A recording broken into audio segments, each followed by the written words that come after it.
اوصاف کو زیادہ قیمتی جانا، جنہوں نے دنیا کی متاع کے مقابلے میں ان اوصاف کو زیادہ قیمتی جانا ہے، انہوں نے سونے اور چاندی کے ڈھیروں کو ٹھکرایا لیکن سچائی کو انہوں نے خزانہ سمجھا۔ سمجھ آئی ہے نا؟ انہوں نے متاع دنیا کو اہمیت نہ دی، اصل اہمیت ان کی یہ تھی کہ ہمارے اندر وہ اوصاف پیدا ہو جائے کہ جن اوصاف کی وجہ سے ہم اللہ کی نگاہ میں اس کے پسندیدہ بن جائیں۔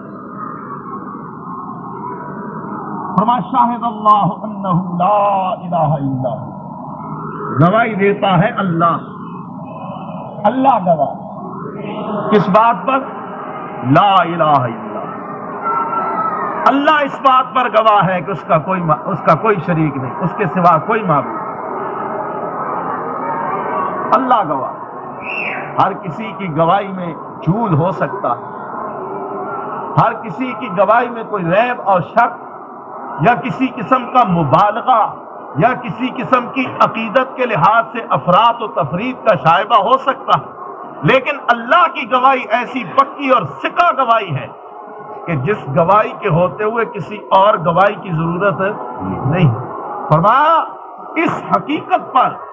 رسول بھی گواہ ہیں، فرشتے بھی گواہ ہیں، نیک بھی گواہ ہیں، مقربین بھی گواہ ہیں، سارے گواہ، لیکن سب کی گواہی پر بھاری گواہی اللہ کی اپنی گواہی ہے۔ اے لوگو، اس حقیقت کو اپنے دل میں اتار لو، اس عقیدے کو حرز جان بنا لو، اس لیے کہ یہ وہ عقیدہ ہے جس کے گواہ تم ہی نہیں، آسمانوں والا خدا بھی اس کا گواہ ہے۔ شاہد اللہ، گواہی دیتا ہے اللہ، انہو بے شک وہ، لا الہ الا ہو، نہیں ہے کوئی معبود مگر وہی۔ اللہ بھی گواہ ہے، والملائکہ، اور فرشتے بھی گواہی دیتے ہیں کس بات کی؟ لا الہ الا ہو۔ اور وَأُولُو الْعِلْمِ، وہ لوگ بھی گواہی دیتے ہیں کہ جو علم دیے گئے ہیں، اہل علم بھی گواہی دیتے ہیں کس بات کی؟ کہ لا الہ الا ہو۔ اللہ بھی گواہ، فرشتے بھی گواہ، اولو العلم بھی گواہ، یہ سب گواہی دیتے ہیں کہ لا الہ الا ہو، اللہ کے سوا کوئی معبود نہیں۔ قائما بالقسط، وہ انصاف کے ساتھ قائم ہے، انصاف کے ساتھ حکمرانی کر رہا ہے، وہ انصاف کے ساتھ قائم و دائم۔ بعض لوگوں نے اس قائما بالقسط کو ان گواہیوں کی طرح منسوب کیا ہے کہ اللہ، فرشتے اور اولو علم جو گواہی دیتے ہیں وہ اس گواہی پر انصاف کے ساتھ قائم، اور بعض نے اس سے مراد یہ لیا کہ یہ اللہ کی صفت ہے قائما بالقسط، کیونکہ عیسائیوں نے یہ کہا تھا کہ ہم نے عیسیٰ کو صلیب پہ لٹکا دیا ہے، اور پھر کمال یہ کہ اللہ کے نبی کو صلیب پہ بھی لٹکا دیا اور ساتھ ساتھ عقیدہ بھی یہ بنا لیا کہ ہمارے جتنے گناہ تھے نا ان سب کا کفارہ عیسیٰ بن مریم بن گیا، ہمارے گناہوں کے کفارے کے طور پہ وہ صلیب پہ۔ کیسا عمدہ عقیدہ ہے! نبی اللہ کو صلیب پہ لٹکا دیا اپنی دانست میں، اللہ نے بچا لیا، انہوں نے لٹکا دیا، انہوں نے کسر نہیں چھوڑی، خود صلیب پہ لٹکایا اور پھر عقیدہ بنایا کہ ہمارے گناہوں کا کفارہ بنے۔ کتنے نیک لوگ نبی اللہ کو صلیب پہ لٹکا کے عقیدہ بنایا کہ وہ ہمارے گناہوں کا کفارہ بن گیا۔ اللہ فرماتے ہیں ایسی بات نہیں، اللہ قائم بالقسط، اس کی حکومت اندھیر نگری نہیں ہے، وہ عدل و انصاف کے ساتھ، یہ نہیں ہے کہ کرے کوئی اور برے کوئی، یہ نہیں ہے کہ تم یہ عقیدہ بنائے پھرو، حالانکہ انصاف یہ ہے کہ تم نے اپنی دانست میں عیسیٰ بن مریم کو صلیب پہ لٹکایا، لہذا تم قاتل ہو، اور انصاف کے تقاضوں کے مطابق تم پر فرد جرم عائد ہوتی ہے اور تم سزا کے مستحق قرار پاتے ہے۔ اور اقرب الی الصواب بات یہی ہے کہ قائما بالقسط یہ بھی اللہ کی ایک صفت ہے کہ اللہ گواہ ہے، فرشتے گواہ ہیں، اولو العلم گواہ ہیں کہ لا الہ الا ہو قائما بالقسط۔ تقدیر کلام اس طرح بنتی ہے۔ اور پھر فرمایا لا الہ الا هو العزیز الحکیم، صحیح اور پکی بات یہی ہے کہ اللہ کے سوا کوئی معبود نہیں ہے، اور وہ نہایت غالب اور نہایت زبردست، نہایت حکیم، نہایت دانا ہے۔ اس کے تمام حکم، تمام فیصلے بڑی دانش اور حکمت اور بڑی فراست پہ مبنی ہوتے ہیں،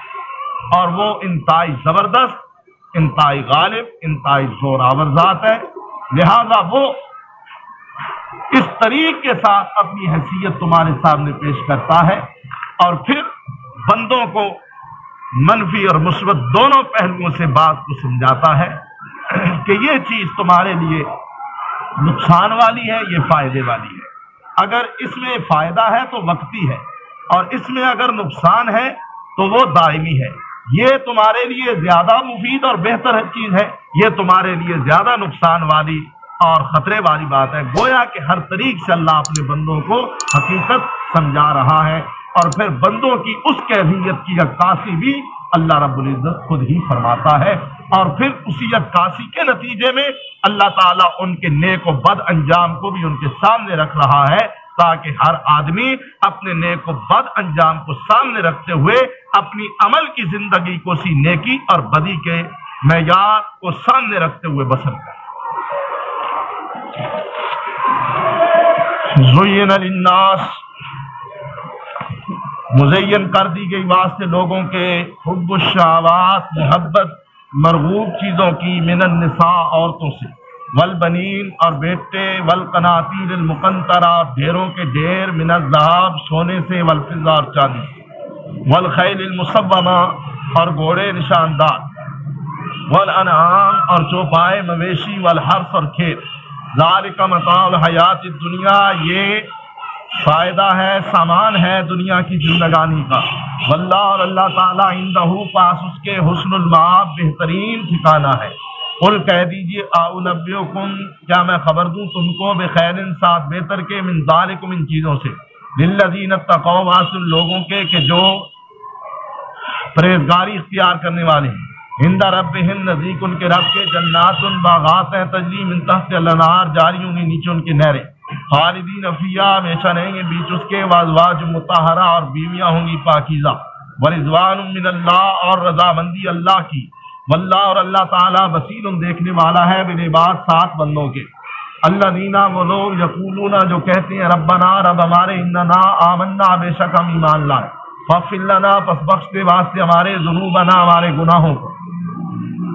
وقنا اور بچا ہمیں، عذاب النار آگ کے عذاب سے، الصابرین صبر کرنے والے، والصادقین سچے، والقانتین فرما بردار، والمنفقین اور خرچ کرنے والے، والمستغفرین اور بخشش مانگنے والے، بالاسحار سحری کے وقت، شاہد اللہ گواہی دیتا ہے اللہ، انہو بے شک وہ، لا الہ الا ہوا نہیں ہے کوئی معبود مگر وہی، والملائکۃ اور فرشتے بھی، واولو العلم اور اہل علم بھی، قائما بالقسط قائم ہے ساتھ انصاف کی، لا الہ الا ہوا نہیں ہے کوئی معبود مگر وہی، العزیز الحکیم نہایت زبردست حکمت والا۔